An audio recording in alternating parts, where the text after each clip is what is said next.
Aaron, first thing to mention, Darren Moore at Sheffield Wednesday has come down with COVID pneumonia, so I'm sure you and the gaffer had echoed this, sending best wishes to him. Yeah, obviously, really sorry to hear that.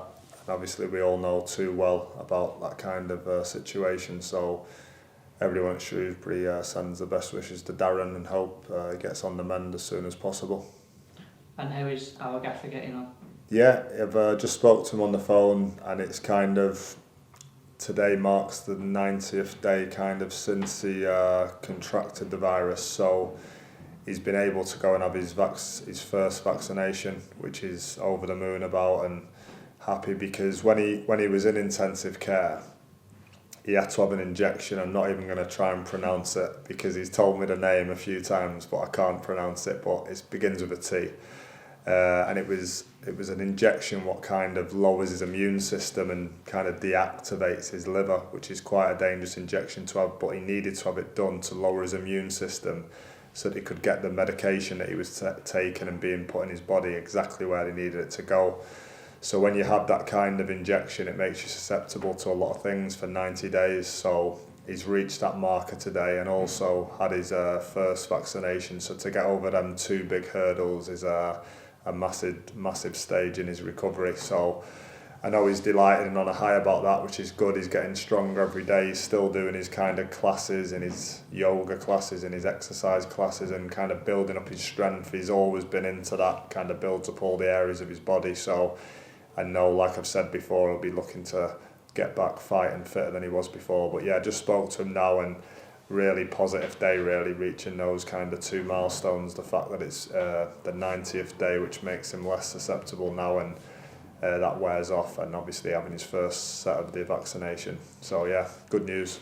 There's lots of questions and suggestions when he might come back, but that's not a timescale anyone's putting a timescale on, really, is it? No, and I don't, to be honest, knowing the gaffer, I'm not sure whether he'd tell anyone when he was going to come back, whether he'd just surprise the lads one day. I'm not sure, but he hasn't really. He's just been mainly aiming to not have any setbacks, so he knows that's the most important thing, that each day he's getting stronger and he's taking on the advice, because he needs to be wary and everyone else needs to realise how ill he actually was, like we've said before. So he's not going to do anything to risk his health, and at the moment everything's heading in the right direction and he's ticking all the boxes on his road to recovery, and that's the main thing. So I know he'll be back as soon as it's possible to be back, and that's all we can say on that side of it, really.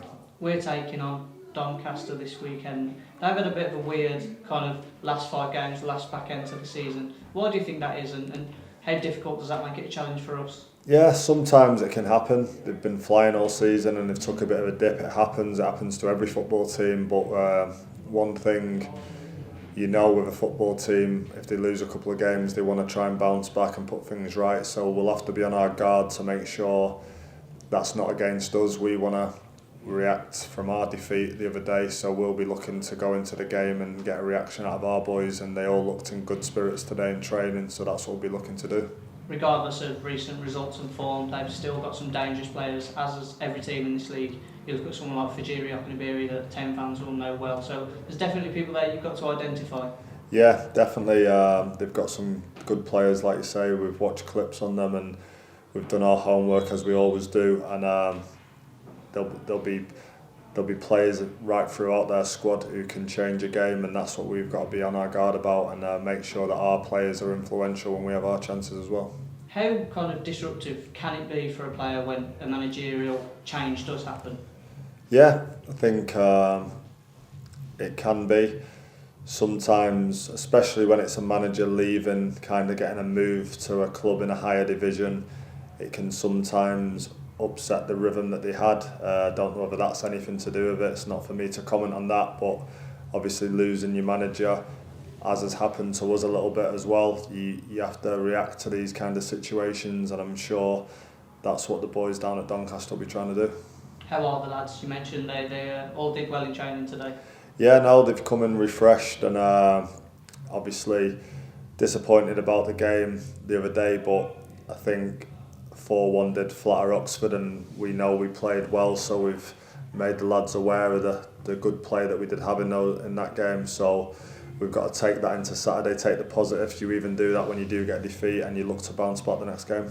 The only injury really to mention is Josh Daniels. How's he getting on? Yeah, Josh Daniels and Aaron Pierre really still not close enough to be involved this weekend, or maybe not even Tuesday. Aaron Pierre a bit longer.